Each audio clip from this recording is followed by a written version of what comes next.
GK spiritual பார்வையாளர்களுக்கு அந்த பணிவான வணக்கம். விருச்சிக ராசிக்கு இந்த மாதம் நன்மையும் தீமையும் கலந்த மாதமாக சொல்லுவோம். உத்தியோகக்காரகனான செவ்வாய், உங்களுடைய ராசி அதிபதியான செவ்வாய் அஷ்டமத்துல மறைஞ்சிருக்காரு. அப்ப அந்த அஷ்டமத்துல மறைஞ்சிருக்கும் போது உங்களுடைய தொழில் ஸ்தானத்துல சூரியன் ஆட்சி பெற்றிருந்தாலும் சக ஊழியர்களால மன உளைச்சல்கள் ஏற்படக்கூடிய ஒரு நேரம் தான். அதனால உத்தியோகம் சரிவர பார்க்க முடியாத ஒரு சூழல் ஏற்படும். இதெல்லாம் செப்டம்பர் 1ஆம் தேதி வரைக்கும் நீடிக்கிறதுக்கான வாய்ப்பு. செப்டம்பர் 1ஆம் தேதிக்கு பிறகு கொஞ்சம் மன மகிழ்ச்சியான சம்பவங்கள் உங்களுக்கு நடந்தேறும். சொந்த தொழில் பண்ணக்கூடியவங்களுக்கும் இதே ஒரு நிலைதான். லாபத்துல சுக்கிரன் நீசமா இருக்கிறது அவ்வளவு நல்லதில்லை. ஏன்னா சுக்கிரன் சனியை பார்க்கறது உங்களுக்கு ஆபத்தை ஏற்படுத்தும். ஏன்னா அந்த நீச சுக்கிரன் மேல சனியோட பார்வையும் செவ்வாயோட பார்வையும் விடுறதுனால உங்களுக்கு லாபத்துல இழப்பு ஏற்படுறதுக்கான வாய்ப்பு. இதெல்லாம் செப்டம்பர் 1க்கு மேல இந்த குறை நீங்கும்.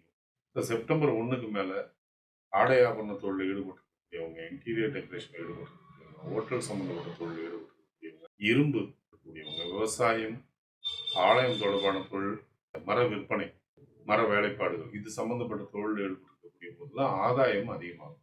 ஆனா எரிபொருள், ரியல் எஸ்டேட்டு, கட்டுமான தொழில்கள் இதில் ஈடுபட்டிருக்கிறவங்க கொஞ்சம் எச்சரிக்கை கடைபிடிச்சாங்க. குடும்பத்துல கூச்சல் குழப்பம் உண்டு. ஏன்னா சனியும் செவ்வாயும் பார்க்கறதுனாலையும் சுக்கிரன் நீசமா இருக்கிறதுனாலையும் மனைவியோட கருத்து வேறுபாடு, குடும்பத்துல சண்டையும் குழப்பமும் இதெல்லாம் நிலவிக்கிட்டே இருக்கும்.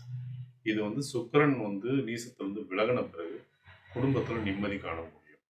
விட்டு கொடுக்கறது மூலியமா மட்டும்தான் குடும்பத்துல நிம்மதியை ஏற்படுத்திக்க முடியும்னே சொல்லலாம்.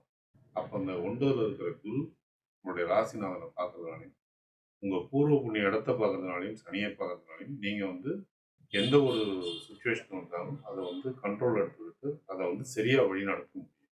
எந்த இடத்துல விட்டு கொடுக்கணுமோ அந்த இடத்துல விட்டு கொடுத்தா நீங்க பிரச்சனைகளை ஈஸியா தவிர்த்து. பிள்ளைகளால பெருமை உண்டு, பிள்ளைகளால ஆனந்தம் உண்டு. ஆனா அவங்களுக்கு மன உளைச்சல் அதிகரிக்கக்கூடிய ஒரு நேரம். அவங்களுடைய வேலைனாலேயோ அல்லது அவங்களுடைய படிப்புனாலேயோ அவங்க கொஞ்சம் மன உளைச்சல் அடைவாங்க. ஆனா அவங்களுடைய பொறுமையும் பக்குவமும் உங்களுக்கு ஆச்சரியத்தை, அது உங்களுக்கு பெருமையாகும். அவங்களுடைய ஆரோக்கியத்துல கொஞ்சம் கவனம் எடுத்துதான் ஆகணும். செப்டம்பர் 1க்கு மேல அவங்களுடைய ஆரோக்கியத்துல முன்னேற்றமும் கிடைக்கும். உங்களுடைய ஆரோக்கியம்னு வரும்போது உங்களுக்கு அஷ்டமத்துல செவ்வாய் இருக்கிறதுனால, சுக்கிரன் நீசம் பெற்று இருக்கிறதுனால ஒரு சிலருக்கு கீழே விழுந்து தவறி அடிபடுறதோ அல்லது விபத்துகளால் ஏற்படுற காயமோ அல்லது ஒரு சில அறுவை சிகிச்சைகளோ நடக்கிறதுக்கான வாய்ப்புகள் உண்டு. குருவுடைய உச்ச பலன் காரணமா எது நடந்தாலுமே அது நன்மை இழக்கும். அதனால எதற்கும் நீங்க அச்சப்பட வேண்டிய அவசியம் இல்லை.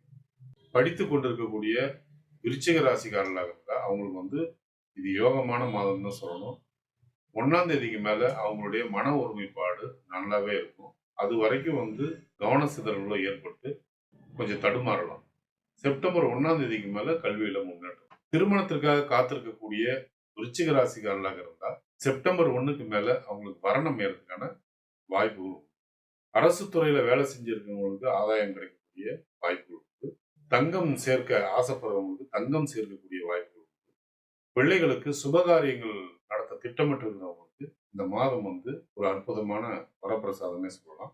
இதெல்லாம் இந்த மாத சிறப்பு பலனே சொல்லலாம். முக்கிய முடிவுகளை எடுப்பதற்கு சாதகமான நாட்களை தேர்வு செய்வது மிகவும் நல்லது. உங்களுக்கு நல்ல தசாபுத்தி நடந்து கொண்டிருந்தால் பலன்கள் இருமடங்காக மாறும். சோதனையான தசாபுத்தி நடந்து கொண்டிருந்தால் பலன்கள் நடப்பதில் தடை தாமதங்கள் ஏற்படும். பாதகமான நாட்களில் முக்கிய முடிவுகளை எடுக்காமல் இருப்பது மிகவும் நல்லது. ஒருவேளை உங்களுக்கு நல்ல தசாபுத்தி நடந்து கொண்டிருந்தால் இந்த நாட்களை பற்றின கவலைக்கு அவசியமே இல்லை.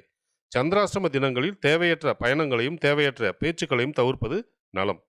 இந்த மாதம் உங்களுடைய நன்மையை நீங்க அதிகரிச்சுக்கிறதுக்கும் உங்களுடைய தீமையை நீங்க குறைச்சிக்கிறதுக்கும் நீங்க வழிபட வேண்டிய தெய்வங்கள் திருப்பதி வெங்கடாஜலபதி, குரு தட்சிணாமூர்த்தி, பிள்ளையார்பட்டி விநாயகர்.